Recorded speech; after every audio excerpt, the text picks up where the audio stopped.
Since there's no more real big game hunting, I'm going to shoot a dinosaur and hang his head over my mantel. Hello everybody, welcome back to the channel. Welcome to the channel if this is your first time. If you've been on my channel for a while, then you probably know I'm a huge Ray Bradbury fan. He's the closest person I can think of as a favourite author. It's always a bit worrying saying that word, favourite, because obviously there's lots of favourites, but he's the man at the top, often when I think about trying to name one author. And he's the first author that I decided to do a deep dive on this channel with. So I've been looking at all of his books from the beginning, so I'm going chronologically, and this is actually video number 8 in my playlist for my Ray Bradbury deep dive, so which I'm calling the Ray Bradbury Chronicles. And it's a book that I have a lot of affection for.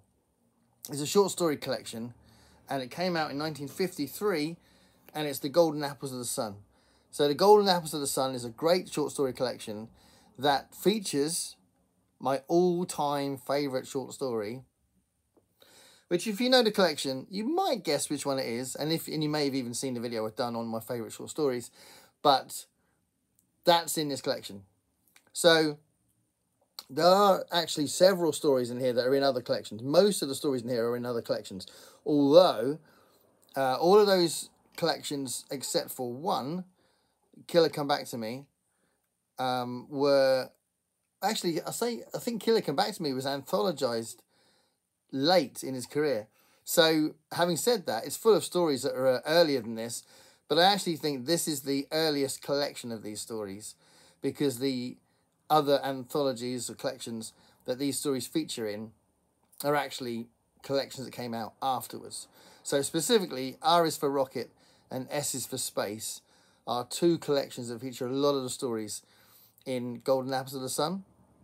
So when I get to that point, I'm looking at R is for Rocket and S is for Space, it may be that I've already covered those stories, or the collections that feature those stories originally, already on this deep dive. So we'll see when we get there.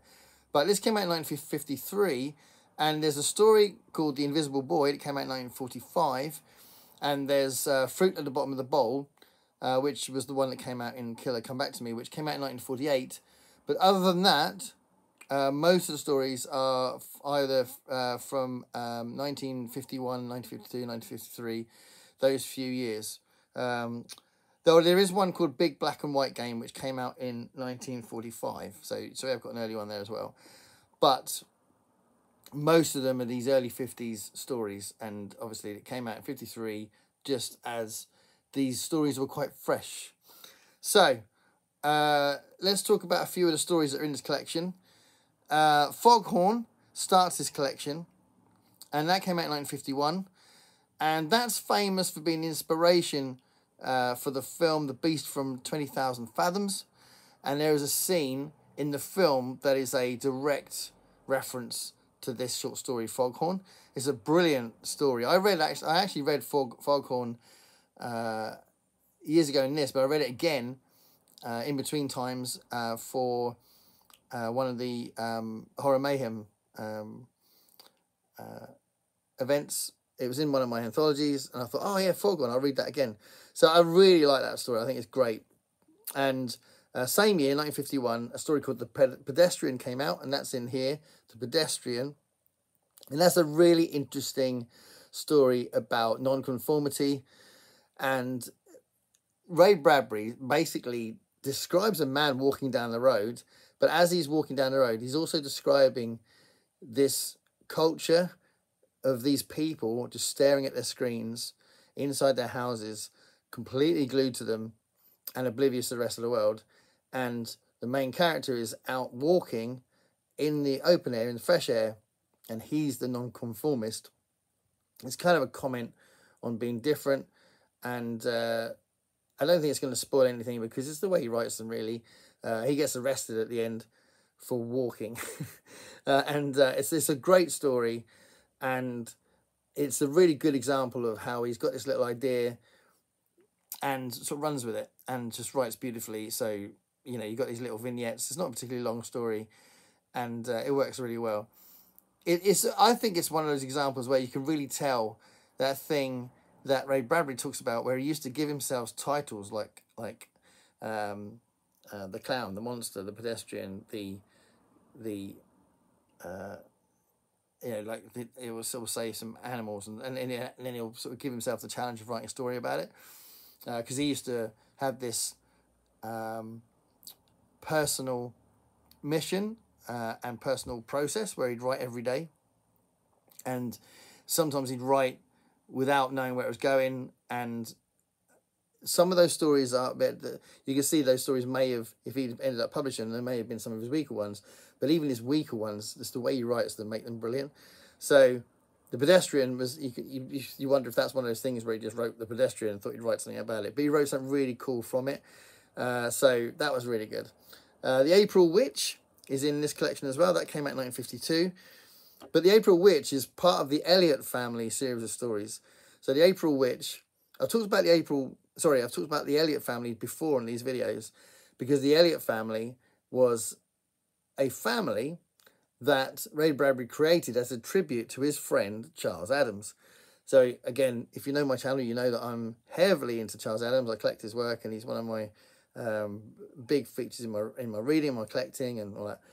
But he was friends with Charles Addams, and he really loved the Addams family stuff, and he paid tribute to Charles Addams with the Elliot family stories. And the April Witch, I think, is one of the best ones, possibly the best of the Elliot family stories. I think it's great. And you've got this woman who inhabits the body of another woman because she can't move because she's disabled, and she inhabits another body so she can experience love. It's such a great story. Again, you know, that's one, I like the fact it's a tribute to Charles Addams, and two, it's just such a great story. So the April Witch from 1952 is in this collection as well. And the one that I talked about was from Killer Come Back to Me, is from 1948, and that's The Fruit at the Bottom, which is an interesting fruit at the bottom of the bowl, sorry. And that's an interesting story. It's a murder, but it's kind of quite detailed in the way it approaches the characters. And again, that's more for the prose, really, but I do like the story a lot. But that's in here as well. So it's big. But again, Killer Come Back to Me was a collection of mystery and crime stories that was put together after this book. So this appears to be the first time that story is created for a collection, or put together for a collection. The Flying Machine from 1953 is in here. And the Flying Machine I quite like. It's, again, quite a short one with a very simple idea. It's set in China, I think it is. And you've got this, the nation's leader is working with this scientist who's creating these new flying machines. And yeah, this is like earlier aviation kind of thing. And then he decommissions it, stops him from doing it because he can see the danger in this technology. And the inventor's like, I just wanted to do it for invention's sake. And he's like, no, I'm not sure about this. Too dangerous. And it's an interesting kind of meditation on the danger of technology, which is obviously a huge part of science fiction. And it's quite a nice little vignette on that idea. And that's one of the ones, like some of these others that appeared in S is for Space later. So, and there's another one that's, I think, is quite interesting, from 1951 called Embroidery.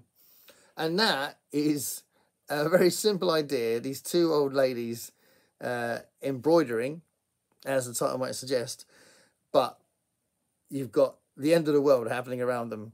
So I like that, because it's like the mundanity of the end of the world. So on the one hand, if you had most writers writing about the end of the world, it would be absolute chaos. And there would be people screaming and people trying to do something about it, or people desperately trying to get to their loved ones, or there could be all sorts of things they might put in this scenario. But in this story, Embroidery, they are embroidering. It's like, it's the most glamorous and ordinary depiction of the end of the world. So I think that's quite cool. And again, I think he's playing with an old idea but putting a new spin on it through these two characters. And a big feature in this book for me, And sometimes this is the thing that people talk about pretty quickly when they talk about this book, is the 1952 masterpiece, A Sound of Thunder. This is the story that I always say is my favourite short story. I absolutely love this short story. And I've read it a number of times, but I just love it. It's so brilliant.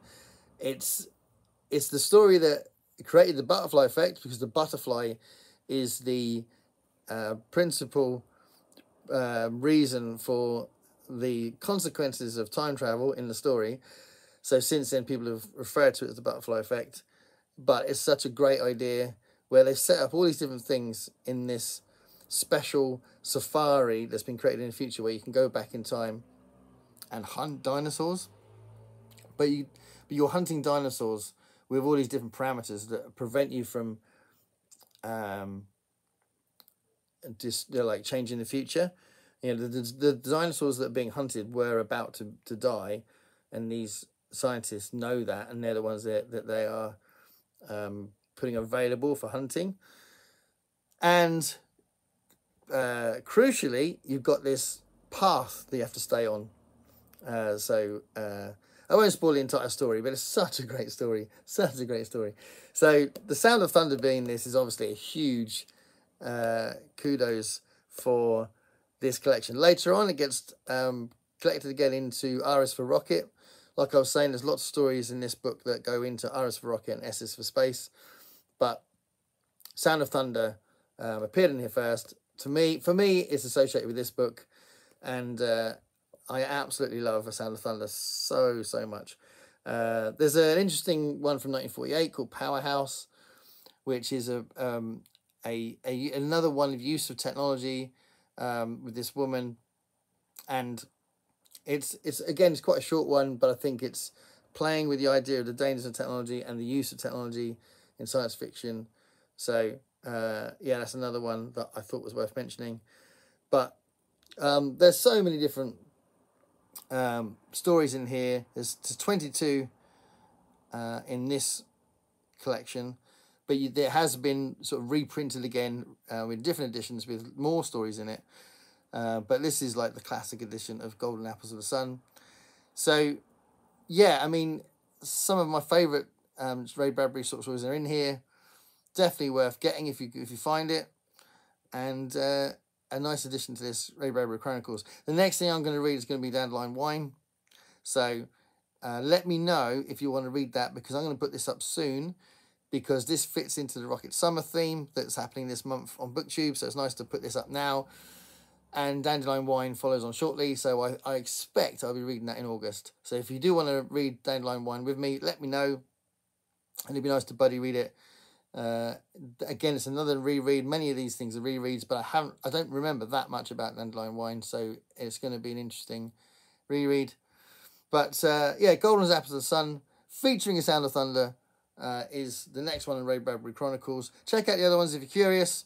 There's some stuff that I've discovered through deciding to go chronologically. My first video where I talk about the crime stuff, a lot of those were new to me, so that was great. But a lot of the rest of this has been rereads. But yeah, check those videos out if you're curious.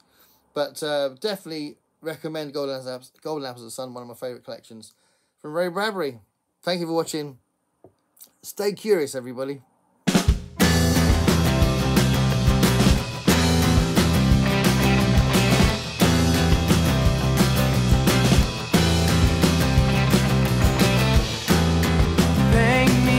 Picture of